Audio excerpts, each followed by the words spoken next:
કહેવાય તો એકદમ સિમ્પલ એવા મેથીના થેપલા, પણ ઘણીવાર કેવું થાય કે બની જાય ને પછી એકદમ ચવડ લાગતા હોય કે પછી લાંબો સમય સુધી ટકતા ન હોય. તો આજે આપણે બહુ જ સ્વાદિષ્ટ એવા મેથીના થેપલા બનાવશું.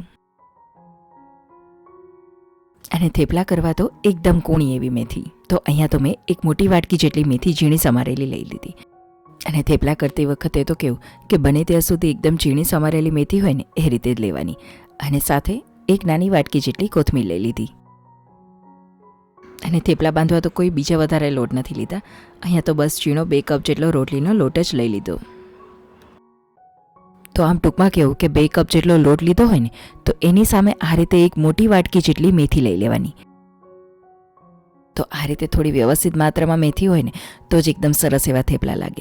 હવે અહીંયા તો મેં કોથમીર પણ એડ કરી, પણ એવું જરાય જરૂરી નથી કે કોથમીર એડ કરો તો જ એકદમ સરસ એવો ટેસ્ટ આવે. હાજર હોય તો ઉમેરવી. તો બસ આ રીતે 2 વસ્તુ એકદમ સારી રીતે ધોઈને મેં એડ કરી દીધી. ત્યારબાદ તીખાસ મુજબ વાટેલા આદુ મરચાં અને ત્યારબાદ સફેદ તલ. તો થોડું પ્રમાણ એનું મેં વ્યવસ્થિત જ એડ કર્યું. તો અબાઉટ 3 ચમચી જેટલું તો એડ કરી જ દીધા, કેમ કે એ ગુણથી તો ભરપૂર છે જ, સાથે સ્વાદ પણ મજા આવશે. તો આ રીતે થોડા વ્યવસ્થિત માત્રામાં જ તલ એડ કરજો. અને જો થેપલાને ટેસ્ટી કરવા હોય ને તો સ્વાભાવિક છે કે હવે જ મસાલા તો બહુ જ મહત્ત્વના. તો તીખાસ મુજબ લાલ મરચું પાવડર, સાથે 1.5 ચમચી જેટલું ધાણા જીરું પાવડર, અડધી ચમચી જેટલી હળદર, ચપટી કેક જેટલી હિંગ,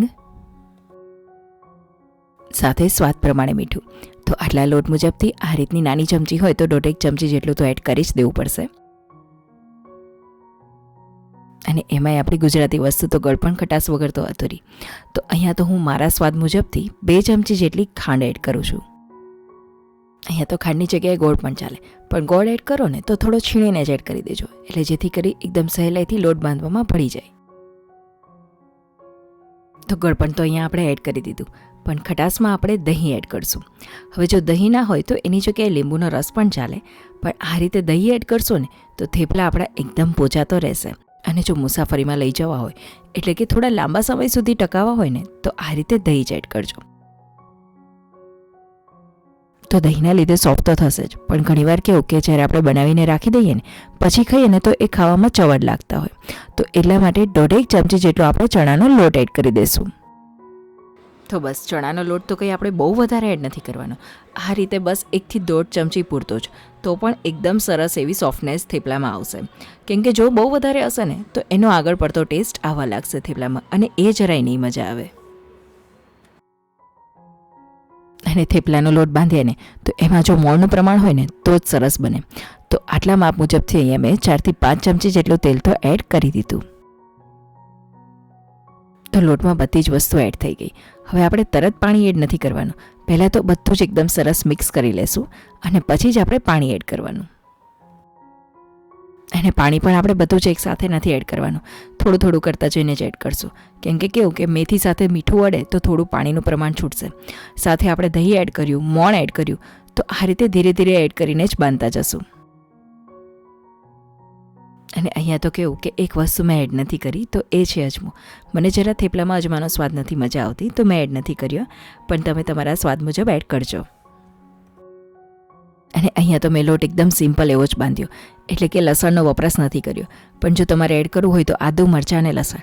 અને અત્યારે તો લીલું લસણ પણ એકદમ સરસ બજારમાં આવે છે, તો એ પણ સરસ લાગે છે થેપલામાં.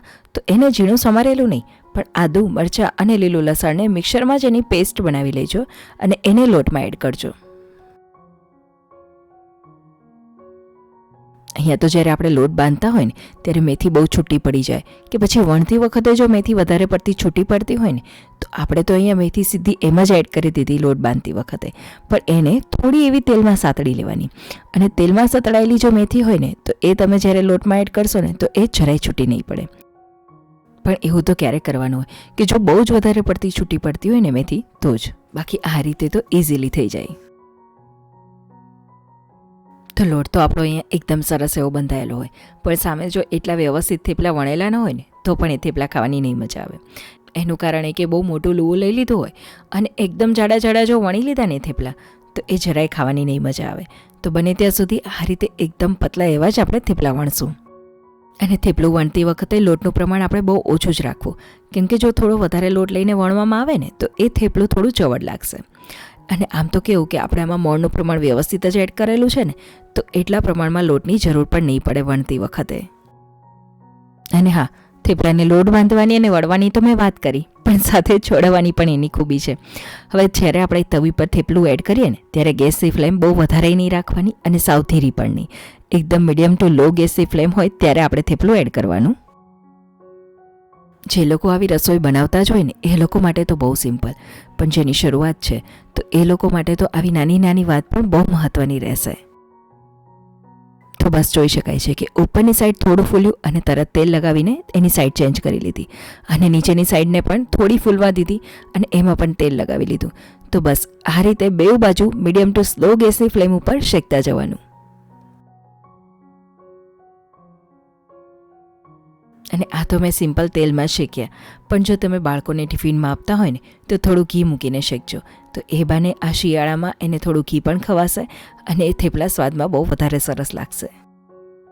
તો અહીંયા તો આપણા એકદમ સોફ્ટ અને બહુ જ ટેસ્ટી એવા થેપલા બન્યા છે. વળી આ થેપલા મુસાફરીમાં લઈ જવા માટે પણ બહુ લાંબો સમય સુધી એકદમ સોફ્ટ એવા જ રહેશે. તો આ રેસિપી તમને કેવી લાગીને એ મને કમેન્ટમાં જરૂરથી જણાવજો.